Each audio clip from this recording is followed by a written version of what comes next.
You smell it. That sharp, rotten egg smell. And your brain does the most dangerous thing in the world. It tries to figure it out. So here's the question.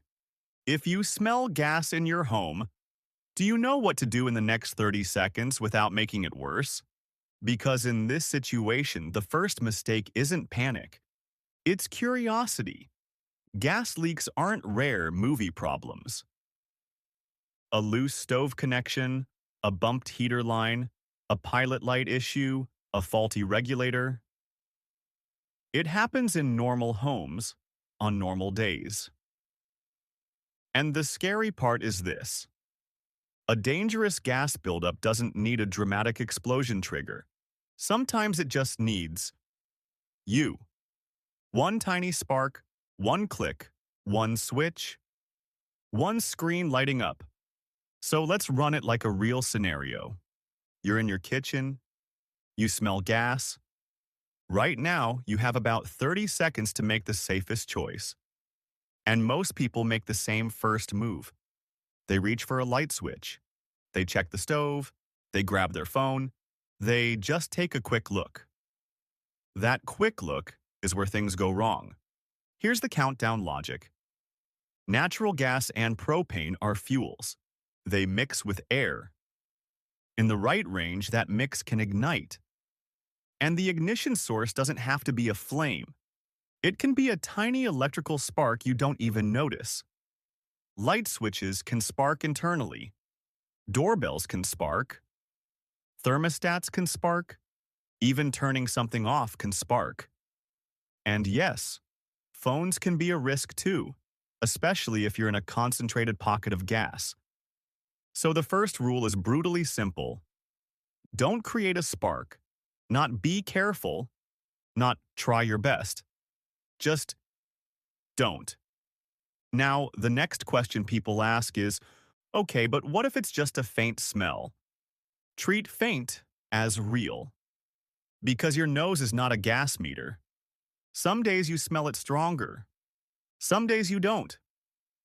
Sometimes the odorant is uneven. Sometimes the leak is slow. Sometimes it's coming from a nearby unit or the garage. You don't get bonus points for being brave. You get safety points for being fast. So here's what you do. 3 steps. Short, memorable, and doable under stress. Step 1. Freeze your hands. That sounds weird, but it matters because your hands want to do something. They want to flip, check, open, search, investigate. So tell yourself, hands off switches. No lights, no fans, no stove knobs, no garage door opener, no elevator, no one quick text. If something is already on, leave it on. Don't turn it off. Don't save electricity. Your job is not to manage the house. Your job is to stop being the ignition source. Step 2. Move people out immediately. Calm voice, short phrases. Everyone outside, now. Don't stop to explain. Don't stop to gather stuff. Don't stop to find the smell. If you have kids, pets, or someone who moves slowly, your goal is simple. Get them moving in the direction of fresh air. If you're in a multi-unit building, don't pull the fire alarm unless you've been told that's the building's protocol. Some alarms trigger systems or behaviors you don't want.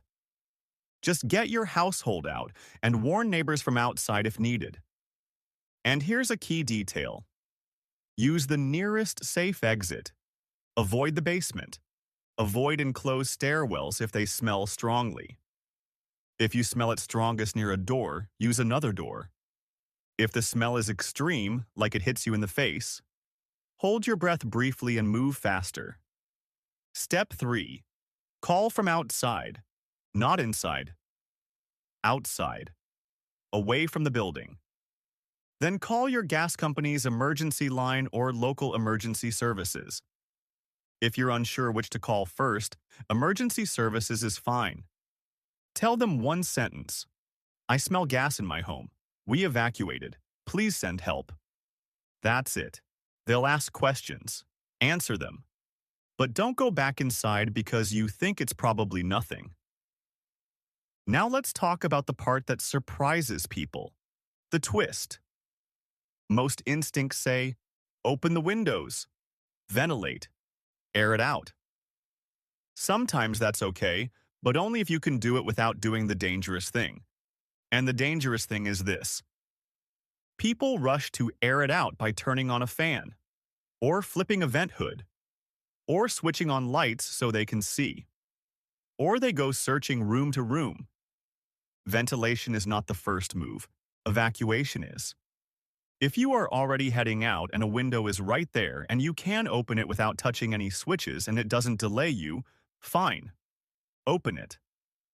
But don't turn ventilation into a mission, because the moment you turn this into, let me fix it, you're staying inside a hazard zone longer, and you're increasing the chance of a spark. That's why the safest plan is boring. Get out. Call. Let trained people handle it. Now let's clear up one common confusion. People hear gas leak and think poisoning. Natural gas itself isn't usually what poisons you. The big danger is explosion and fire.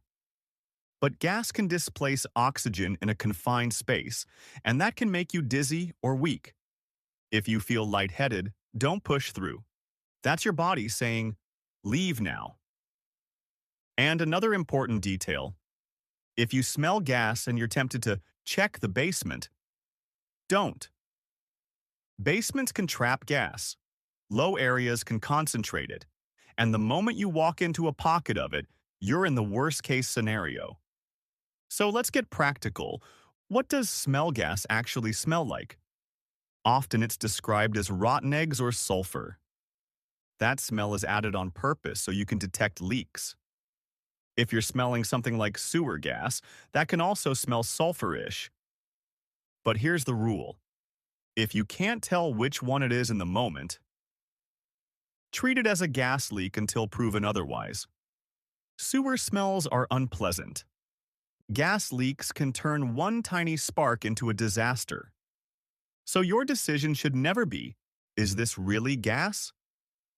Your decision should be, is it worth the risk to stay inside? The answer is almost always no. Now, let's talk about the biggest mistake of all, the one that destroys people's odds. They try to find the source, they start sniffing around the stove, the heater, the dryer, they bend down, they move closer, they start turning knobs to see if it stops. And sometimes they light something, because they've seen it in old movies. Never do that, ever. If you suspect the stove is on, don't touch it. If you suspect a pilot light issue, don't touch it. If you suspect anything, you leave. This is not a puzzle, it's a timer. Okay, what about shutting off the gas at the meter? This is where people get overconfident. If you are trained, and the shutoff is outside, and you can do it safely without re-entering the building or crossing a strong smell area, some emergency guidance supports shutting it off. But for most people, most of the time, this becomes a dangerous delay. It turns into, where is it? Which way do I turn it? Do I need a tool? And now you're outside, but standing next to the building, focused on a task, while gas may still be flowing. So here's the cleaner rule for this channel. Evacuate first. Call second. Let pros shut it off. Unless you already know exactly how and can do it safely, fast, and without hesitation. Now, once you're outside and you've made the call, what do you do while waiting? You do not go back in. You keep people back from the building. You don't start your car in the attached garage. You don't smoke near the house. You don't ring the doorbell to warn someone. If you must notify a neighbor, knock from outside and step back. And if the smell is coming from outside, like you notice it near a gas meter or along the street, get upwind and farther away, then call. Now for the practical takeaway. If you remember nothing else, remember this sentence. No spark. Get out. Call out. No spark. Get out. Call out. That's the survival logic. Because you can't outsmart gas. But you can absolutely outspeed your own instincts. And now I want to test your instinct honestly. If you smelled gas in your kitchen right now, would you leave immediately? Or would you search for the source first? Comment, leave, or search, and be real. Because if your answer is search, I want you to see that before you ever face the real situation.